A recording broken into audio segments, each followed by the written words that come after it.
Hej og velkommen til Det Kloge Hjørne. Mit navn er Benjamin Prehn, og i dag har vi John Locke i studiet for at snakke om liberalisme.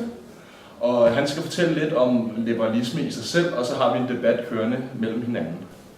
Og vi skal så høre lidt om i dag, hvad liberalisme går ud på, og det vil du så starte med at fortælle om nu? Ja, der er plads til forandring, og der er plads til forbedring, og ja, hver mand er sin egen lykkesmed. Synes du efterlader nogle af de fattige i nød, eftersom de ikke har samme muligheder, som nogle af de rige har? Ja, altså, på en måde så forstår jeg godt, hvad du mener, men det er sådan, at i Danmark har alle, ja, de har krav på en uddannelse, og det gør så, at hvis man tager den uddannelse, så er man nærmest, altså, så er man næsten sikret et job, hvor man kan tjene penge, og derfor så vil jeg ikke sige, at man bliver efterladt. Så gør det, at folk ligesom, de bestemmer over, altså de har råd, de kan investere, de kan bruge pengene på det, de vil. Og så må man jo så bare være fornuftig med sine egne penge.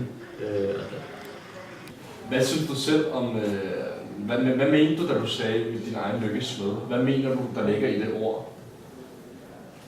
Det jeg lægger, eller vi lægger i ordet, det er, at man ligesom selv bestemmer over sine egne penge. Altså så ikke staten tager en kæmpe bid af det. Men når du siger sådan noget, mener du så ikke, at i liberalisme er der så ikke nogen, der bliver glemt? En del af samfundet, som bliver glemt?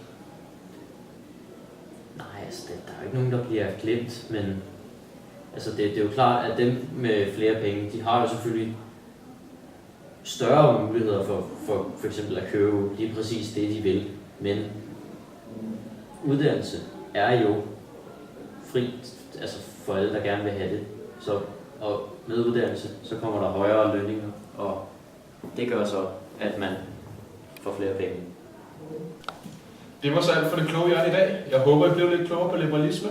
Og du skal have tak, fordi du gad at komme og forklare lidt om det. Og jeg håber, I hører med på næste søndag.